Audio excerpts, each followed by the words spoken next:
my story today is all about Outside Lands. All right. So, according to SF Gates Lester Black, Outside Lands is taking its love for cannabis to a new high this year, releasing a limited edition line of cannabis edibles, vape cartridges, and pre rolled joints that are decorated with the festival's logo. Big shout out to the folks up north. The Northern California Festival this year is partnered with none other than Stizzy on the Duh. products, on those products, and which are slated to be sold at the festival's cannabis marketplace inside Golden Gate Park. Despite being on the wrong side of recent controversies, it's no secret that Stizzy is one of the largest brands in California. Per the article, it's the top selling vape brand in the state, and the company has a huge network of stores. The company's recent wave of criticisms have included accusations that it operates an illegal network of cannabis stores, that it sells cannabis contaminated with dangerous pesticide, and that it markets its products specifically to young people. Allegations, people, allegations. It's also facing a class action lawsuit for allegedly overstating how much THC is in their pre-rolled joints. Per the article, SF Gate reached out to the Outside Lands for comment on its decision to partner with Stizzy. Grace Jones, shout out to Grace Jones. Grace Jones, an employee of Grandstand Media, which represents Outside Lands, responded with a statement from Outside Lands organizers who declined to say if the festival was aware of the allegations against Stizzy when asked by SF Gate. The statement did say the festival is following all laws and that Grasslands, the festival's cannabis space, is strategically distanced from the event's main areas. The area is age gated to ensure only those over 21 have access to the area per state regulations. This is what they said in an email. Stizzy on its part has reportedly denied the various accusations against it. Christina Alford, spokesperson for Stizzy, previously told SF Gate that the company was facing numerous lawsuits simply because it is successful. Heavy is the head that wears a crown. In June, the LA Times published test results showing Stizzy vape cartridge contained high levels of pymetrazine, a insecticide that the Times said could cause liver cancer and reproductive disorders. California requires that pot products pass testing for over 60 pesticides, but does not require testing for pymetrazine. Alford, the spokesperson for Stizzy, declined to answer new questions from SF Gate asking whether the Outside Lands products were tested for pymetrazine or whether other Stizzy products contained the chemical. Stizzy follows all California regulations and passes all tests, which includes testing for over 60 pesticides.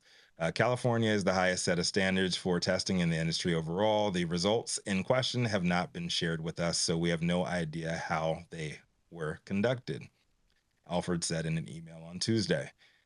Even Stizzy's fans seem to be concerned about the allegations of contaminated vape products. When Stizzy announced its partnership with Outside Lands on Instagram last week, some of the post's top comments asked, "Where are the lab results, bro? We need lab results. Stop with this bullshit." So, in my opinion, I've got no problem with them being a sponsor or being a partner with the festival. Money is money, and they needed it to operate. Hippie Hill ran on the same issue earlier this year and had to shut down. Stizzy's paying, but I do agree they should address these new allegations about this because vaping is their bag. They're known for their vapes, and they are synonymous with California vape culture. With Stizzy, I'd venture to say they're synonymous with New York cannabis culture too, allegedly. Boy. But they need to. I think they should say something about this, at least to calm the people down. These are serious allegations. Um, I don't know. That's all I got to say about this one, man. I'm Rico Lamitte, the dopest dad on the street for High at 9 News. You guys got to say. You showed Outside up late, lands. but you were ready to go today, Rico. Yeah. This is, I mean, these are mounting issues with a staple, and they have been known. They have been able to sidestep a lot of these controversies over the last couple of years because of their strong connection with the community. If they're being accused of having a certain pesticide that is tied to these medical issues, man, like they have a very strong female base, right? And if it's tied to reproductive issues in women, man, this could be an issue. So I hope it is not true. I hope that they right the ship here, and then they at least say something to the community, because this is where their power is. Yeah, they're gonna have to say something, and we never want to make people sick while we're trying to give them something to make them better. So, like, and I'm not saying, because I haven't seen the lab results either, but I think it's time to show them. Yeah, who's making these allegations in regards, Rico? LA Times. LA Times. Well, this is a part of that hit piece from last month, right? Okay, so I think it is important to note in regards with that LA Times story that I know a number of brands reached out to them to ask for their chain of custody on these products. And so it also is possible that a lot of these products that were purchased in regards with the LA Times article were not purchased in an actual retail store, but they very well could be all illicit products. And that might be some of the reason for all of the different contaminants that are involved, and it's not actually these brands' products. And so we don't know one way or the other yet. All that we do know is the LA Times and WeWeek have not released a chain of custody in regards to the purchase of those products. So it is highly probable that they are all illicit products. And like I said in the story, to Stizzy's defense, they said that the results in question haven't even been shared with them. So they have no idea how they were conducted. So, I mean, I don't know, man. Like, That's unfair. But, I think that's very unfair. I agree with that. I think it's unfair also. I think it's disingenuous too of the LA Times and WeWeek to put that out without displaying that. Yeah, they shouldn't have ran a story accusing them of this, like, without showing exactly how they got the results. Period. In my opinion, it's editorial oversight. They should have been prepared to be answerable for that. Essentially, the allegations they're making in an article. Well, and Dale, they received a cease and desist already. They've already received a cease and desist and released this anyway. Dale, I wonder, Dale, how much legal liability does the LA Times and WeWeek have in relation to this publishing?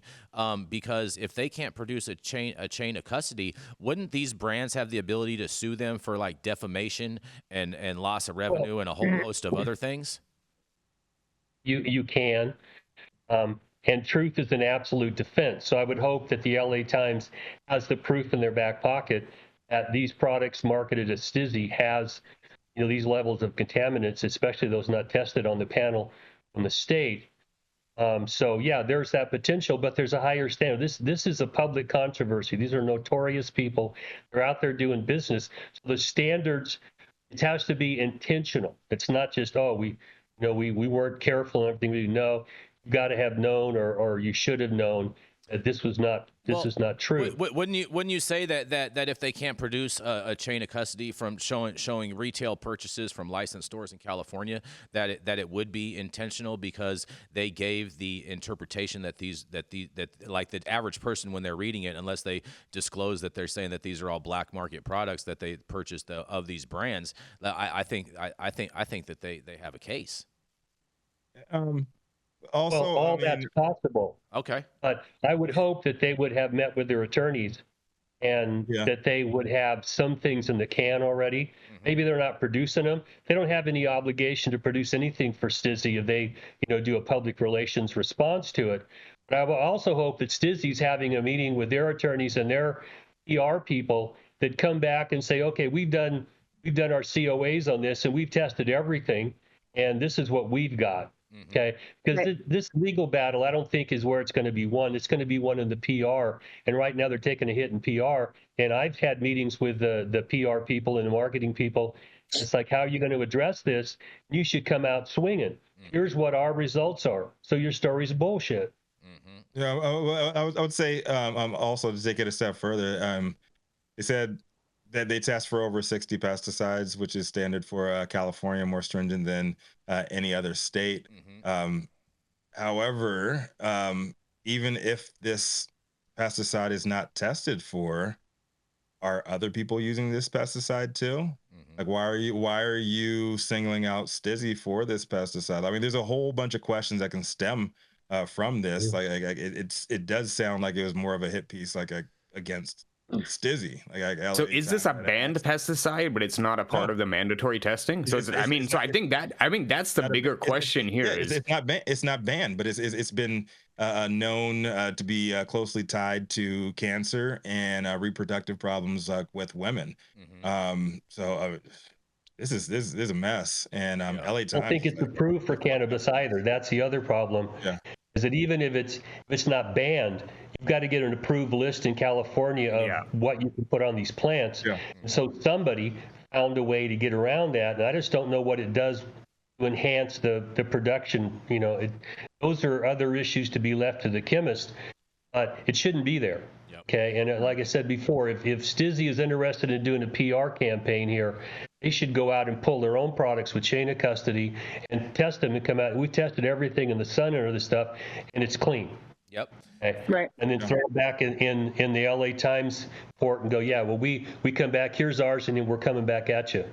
Shut the fuck up about our stuff. And I mean, I think it's fair for them to ask for that chain of custody, because without getting a batch number, they can't really for sure ascertain that it was a legally produced product. And if they get that batch number, then they can trace it back to an actual production time and date and figure out what happened, and then obviously know what else was in that batch and conduct additional testing. So I think at this point, the onus is on the LA Times to produce some amount of evidence if they want Stizzy to do the responsible thing as a business.